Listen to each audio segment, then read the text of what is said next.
this week, fans of Fire Country are going to get a first look at its spin-off, Sheriff Country, in a preview episode this Friday. To tell us more about what viewers can expect, we go to the man himself, the frontman and co-creator of the show, Max Thieriot. Max, good to have you with us. How are you? Chris, I'm doing good, man. How about you? Awesome. Sheriff Country, it's not expected to premiere until the fall. So let me ask you this. Why introduce us to these characters in the show now, and what can fans expect?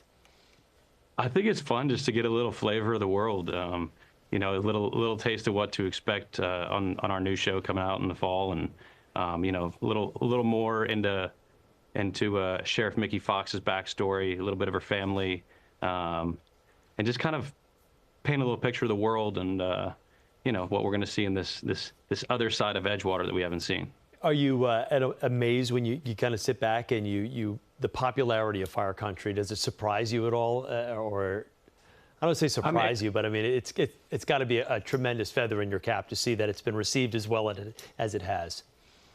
Yeah, it's honestly it's a really, like, the whole experience has been really humbling, and it's just, I don't know, I'm really grateful to have this opportunity and to be where we are and to be able to, you know, be at a point where we're creating spin-offs and expanding on the world. And yeah, I mean, I certainly never imagined I'd be here right now doing this. It's always nice when you get a call from the network saying not only are we renewing you, but we want you to do spin-offs as well. It's a good day. It's a lot more work for me, but it's all good, you know? You gotta love it. Well, let me ask you about the work part. Not only are you an actor on the show, but you're the series creator and executive producer. You've directed a couple of episodes. It's like, hey, first and foremost, you're making the rest of us look bad here. But what's it like for you to wear all these hats and contribute in so many different ways to this series? I think my wife's starting to get tired of it, honestly. I think she's just ready for me to take a break.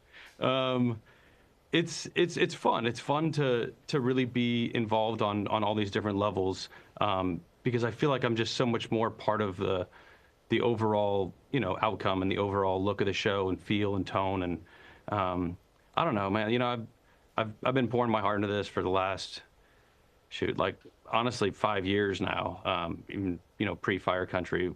You know, when the idea kind of came about, and it's really rewarding, but it definitely comes with a lot of work and very little sleep. Let me tell you that. And a lot of pressure too. Is there one aspect you like better than the other? I mean, are you, first and foremost? I mean, a lot of actors say I've always wanted to direct. A lot of directors say I've always wanted to act. Primarily, what do you love doing most? I love the world building idea. Like, I love the original sort of like writing process and fleshing out these characters in this world, and, you know, trying to come up with something different and compelling, and you know, just these nuances that they have. But I still think, that being said, I still think directing is like really where I'm in my sweet spot. I think my ceiling is higher as a director than an actor. I always tell people that, like, my brain just works that way. And there's times as an actor, I feel like I'm a little too slow to figure it out. That's got to be so cool, though, as somebody who has an idea, you can hatch it, and then you can kind of flesh it out there on screen and actually see it come to life. Whereas so many ideas, I'm sure, as you know, in this business, go in a corner and die. This one, you know, you're able to really conceptualize this from start to finish, which is totally cool. I want to ask you about a special Grammy award-winning guest star you have, Jelly Roll. Yeah, I guess if you were to see a guy that would be, you know, pretty much tailor-made and central casting for this show, he'd be one of those guys that would fit the bill.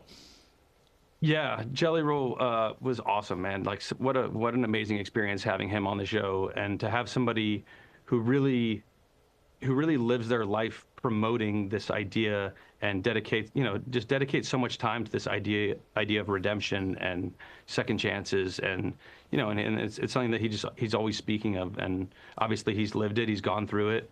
You know, he's been incredibly low, and right now he's incredibly high. Well, Max, you do everything else on the show, so maybe you can sing the theme song for next season. I don't know about that. Something to put in your stack. Hey, Max, we appreciate I'm gonna draw the line somewhere. We appreciate you taking the time. We appreciate it very much. Continue